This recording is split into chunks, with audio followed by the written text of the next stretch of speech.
New series on the so-called funniest man in America. Funniest man. Mr. James Gregory, the Redneck Panette. The next time that commercial is on, you listen carefully to what the man says. Now, he's talking about a laxative. He says, and I quote, "It works while you sleep." I don't want that. Yeah, I want to be up and awake. That's good. Ready to go.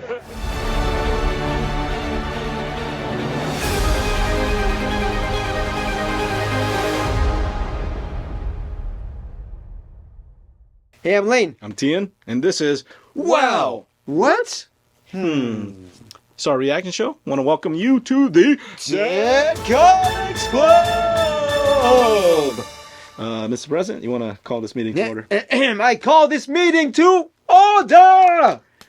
Order. Official meeting has begun. What do we do here? And here at the Dead Comics Club, we pay tribute to the great comics of the past who are no longer with us. But they're still killing us. Still killing them, like the shirt says. Okay, hey, we've been doing this new series on the so-called funniest man in America. Funniest man. Mr. James Gregory. Quotations. He comes highly recommended. The people have called him the Redneck Panette.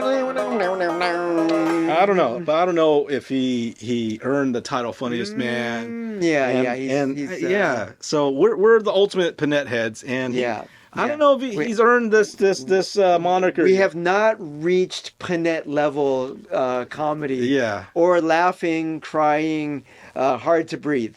Yeah, so this is part 3 of his very first special called The Funniest Man in America. In quotation marks. So, man, this guy is bold. On your very first televised special, you already called yourself the funniest man in America. All right? Yeah. I mean, maybe, you know, if he was like if it was called the funniest man in Livonia, Georgia, you know, I would have been like, okay, let's see.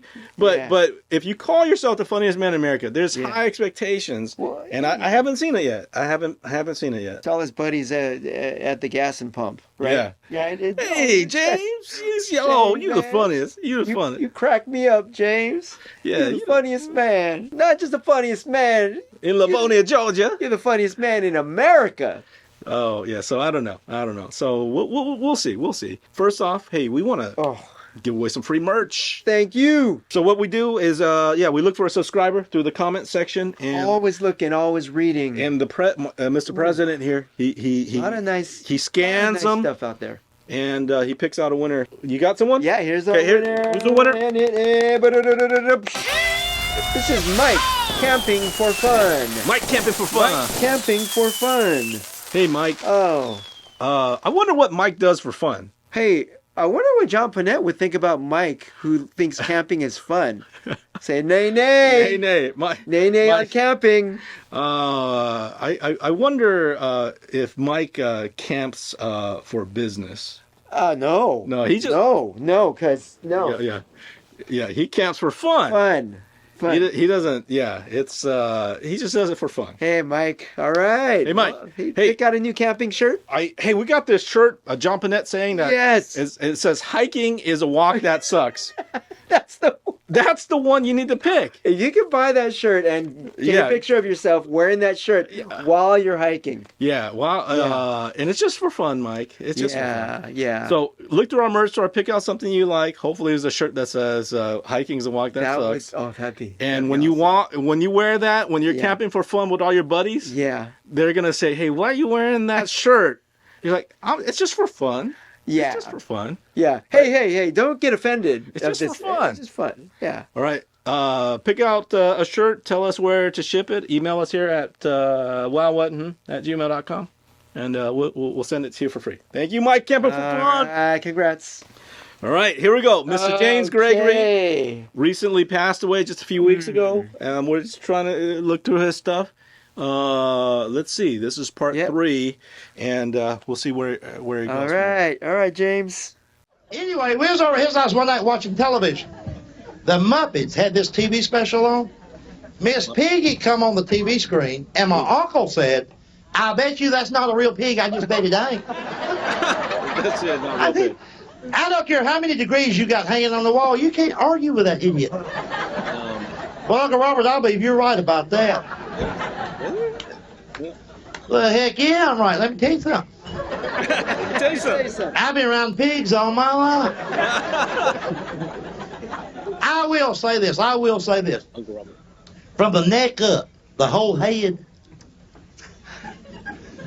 He's laughing at himself. Chewing gum. That looks authentic. But a real pig wouldn't wear a dress like that. He's the kind of guy that brags on his dog all the time. You ever heard somebody say this when they're bragging on their dog? They'll say, he don't know he's a dog. He don't. He thinks he's one of us. I tell him, I say, you paid $100 for that puppy. Get your money back. He's got brain damage. If he don't know he's a dog, he's going to spend his whole life running around wondering to himself, why am I barking? Oh, my. And I know, being average Americans, every day of your life this thought goes through your mind at least once. Some mornings when you wake up, it's the first thought on your mind. And that is, wonder why anybody wants to be on Family Feud. Well, here's what I think. I keep visualizing some family out around Nebraska or Iowa, sitting around the dinner table one evening. The husband says, honey, you know what? They ought to be a way that we can let this whole country know our family's illiterate. All right. That's good. Now, wait a minute. I know everybody here in Des Moines knows it already. I mean, coast to coast, just let them know we don't have a lick of thing, you know. So you end up watching them on the show. The lady introduces everybody. Now, Richard, I'd like you to meet our handsome son, Eric. And that makes you sit up straight because you can see Eric's ugly.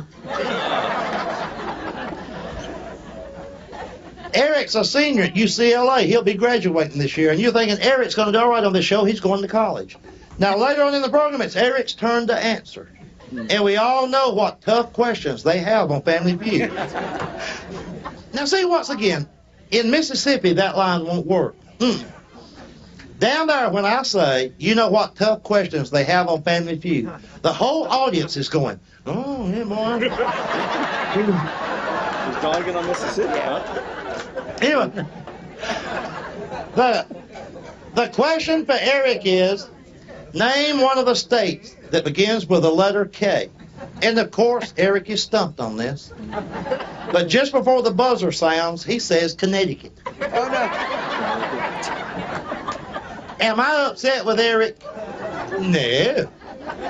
It's that family of his. Good answer. Good answer. Good answer. Good answer. Is it just Kentucky? Is that the only And they one? paid for his education. Like, yeah, that's good, Eric.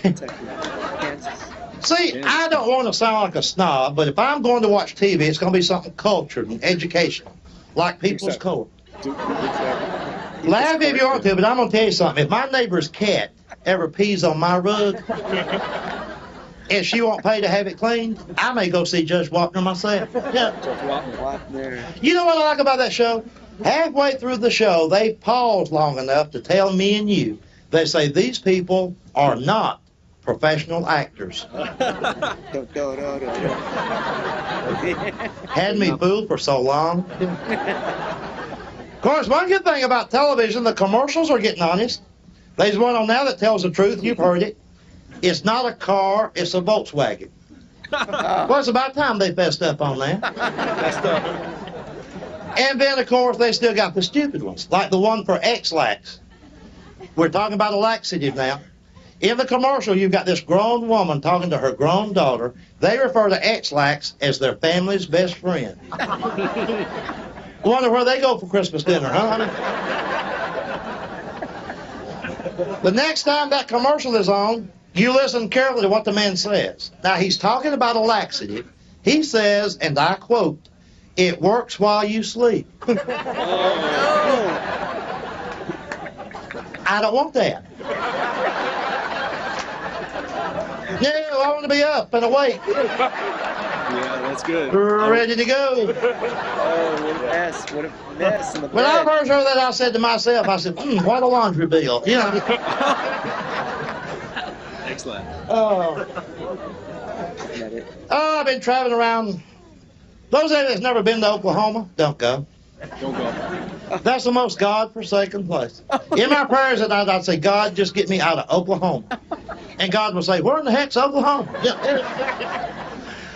And I say this, too, not just because I'm here. I was recently up in New York State, and I said the same thing. Every American should go to Huntsville, Alabama once a year just to get in touch with reality. Now, let me explain that to you. This whole world is so complicated, we can't keep up with it anymore. The people in Huntsville are single-handedly trying to keep it simple. I'll explain. The main thoroughfare through that city is called Memorial Parkway. They built a big shopping mall there. They named it the Mall. That's it. Yeah. I like that. Here's what they would have done somewhere else. They would have appointed committees, spent thousands of dollars to come up with just the right name.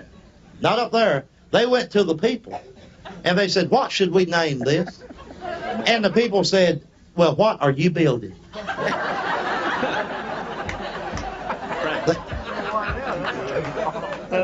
They said, we're building a mall.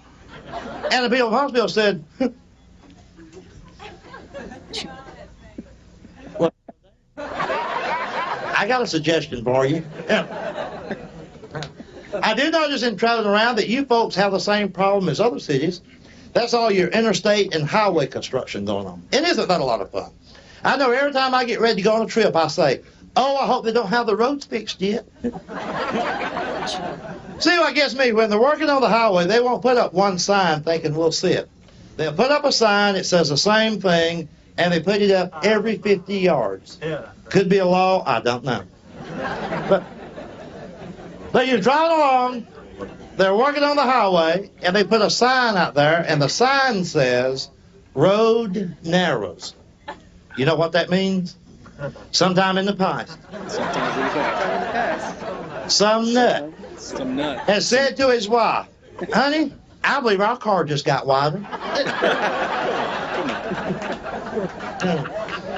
So, starting tomorrow, some of y'all will be comedians, you know that? Every time you see a sign, you'll say, know what that means? You know what that means. All right. Okay. All right. Hey, we're getting a little bit better. It's getting funnier. Yes, Right. getting funnier. Yeah. You got a couple chuckles. Yeah. So, I like the nostalgia too. You know, Family Feud with Richard Dawson. yeah, Richard Dawson. Yeah. There's still people like that. You know, with Steve Harvey, right? Answering Connecticut for the. Yeah.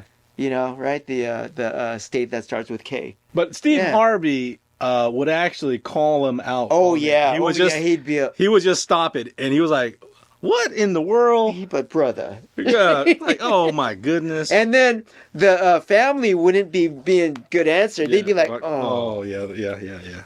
What he talked about the mall. He talked about X-Lax. Well, there's a little bit about People's Court in there. People's Court, too, right? With Wapner. Judge Wapner. Yeah. Judge Wapner. This is definitely right in the 80s. Right in the 80s. Yeah. So good stuff. Hey, can I say something? Hey, Huntsville, Alabama. Come on, that's he's dogging on people from Alabama, dogging on people from Mississippi, but Oklahoma. He's not. Like apparently there's hierarchy on Southerners. Like there's like people maybe are known for different things. Yeah. But hey, if there's one, they were laughing though. If there's one mall on that street, and you just what do you call it? The mall. That's the street. That's practical. Right. Practical. The mall. Right. What? And, there's nothing wrong with that. What do you guys think out there? Any James Gregory? Better, right? All right. So we'll see. We'll see if he earns his nickname of the Redneck. We'll see. I don't know if he's the funniest man in America yet. Okay. All right. So this is part 3. We're gonna continue on, and we're gonna do part 4 next time. All right. Thanks for watching. Yeah. All right. Thanks for watching. I'm Layne. I'm Thien, and this is Wow. What? Hey, what's that state that starts with K? Richard, Connecticut. All right, survey set. Man. Oh.